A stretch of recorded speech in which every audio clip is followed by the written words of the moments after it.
రైతన్నలకు నమస్కారం. జై జవాన్ జై కిసాన్. రైతు లేనిదే రాజ్యం లేదు, రైతే రాజ్యానికి తొలిమెట్టు. యావత్ తెలంగాణ రాష్ట్రంలో ఉన్నటువంటి తెలంగాణ ప్రజలందరికీ తెలంగాణ రాష్ట్ర కాంగ్రెస్ ప్రభుత్వం అదిరిపోయే శుభవార్తలను తీసుకొని రావడం జరిగింది. ఈరోజు ఈ వీడియోలో వాటికి సంబంధించిన పూర్తి సమగ్రమైన సమాచారం గురించి తెలుసుకుందాం. ఎవరైనా మొట్టమొదటిసారిగా మన ఛానల్ని చూస్తున్నట్లయితే వీడియోని పూర్తిగా చివరి వరకు చూడండి.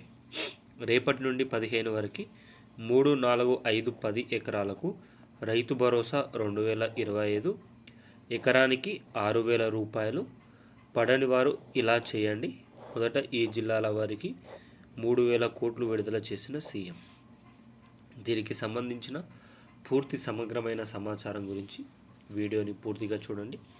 ఎవరైనా మొట్టమొదటిసారిగా ఛానల్ని చూస్తున్నట్లయితే చూసిన వెంటనే లైక్ చేయండి, అదేవిధంగా షేర్ చేయండి, అదేవిధంగా కామెంట్ చేయండి, అదేవిధంగా సబ్స్క్రైబ్ చేసుకొని బెల్ ఐకాన్ ఆన్లో పెట్టండి. మీరు లైక్ చేయడం వల్ల తెలంగాణ రాష్ట్రంలో ఉన్నటువంటి 2,50,00,000 మంది ప్రజలందరికీ వీడియో అనేది చేరడం అనేది జరుగుతుంది.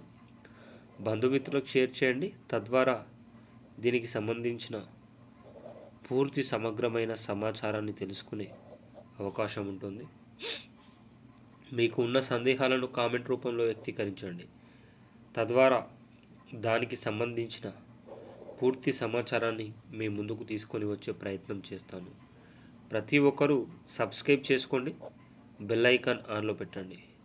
సబ్స్క్రైబ్ చేసుకొని బెల్ ఐకాన్ ఆన్లో పెట్టడం వల్ల తెలంగాణ రాష్ట్ర ప్రభుత్వం నుంచి కానీ, ఆంధ్రప్రదేశ్ రాష్ట్ర ప్రభుత్వం నుంచి కానీ, అదేవిధంగా కేంద్ర ప్రభుత్వం నుంచి కానీ ప్రభుత్వాలు ప్రవేశపెట్టే వినూత్నమైన ప్రజా సంక్షేమ మార్పులను ఎప్పటికప్పుడు సమయానుసారంగా, నిర్దిష్టానుసారంగా, లోపభూయిష్టమైన సమాచారంతో మీ ముందుకు తీసుకొని రావడం జరుగుతుంది. తద్వారా ప్రతి ఒక్కరూ ప్రజా సంక్షేమ పథకంలో భాగం అయ్యే అవకాశం అయితే ఉంటుంది. ప్రతి ఒక్కరూ ప్రజా సంక్షేమంలో భాగం అయ్యే అవకాశం ఉంటుంది. ఇక ఆలస్యం చేయకుండా వీడియోలోని వివరాల్లోకి అయితే వెళ్ళిపోదాం. యావత్ తెలంగాణ రాష్ట్ర వ్యాప్తంగా జనవరి 26వ తేదీన ప్రారంభించిన రైతు భరోసా ఖరీఫ్ కాలానికి 6,000, రబీ కాలానికి 6,000 అందించే మహోన్నతమైన పథకమే ఈ రైతు భరోసా. తద్వారా దీని ద్వారా ప్రభుత్వం ఇప్పటికీ కేవలం 3 ఎకరాల వరకు మాత్రమే పూర్తి చేసింది. అనగా జనవరి 26వ తేదీన 1 ఎకరం వరకు, ఫిబ్రవరి 6వ తేదీన 2 ఎకరాల వరకు, నిన్న 3 ఎకరాల వరకు పూర్తి కావడం జరిగింది. దీనికోసం 1,700 కోట్లు ఖర్చు అయినట్లు సమాచారం. మరి 4, 5, 6 ఎకరాల వారికి ఈ 2 లేదా 3 రోజుల్లో 15వ తేదీ వరకు పూర్తయ్యే అవకాశం అయితే ఉన్నట్లు తెలుస్తుంది. దీనికోసం ప్రభుత్వం ఇప్పటికే బడ్జెట్లను విడుదల చేసిందని సమాచారం అయితే వచ్చింది.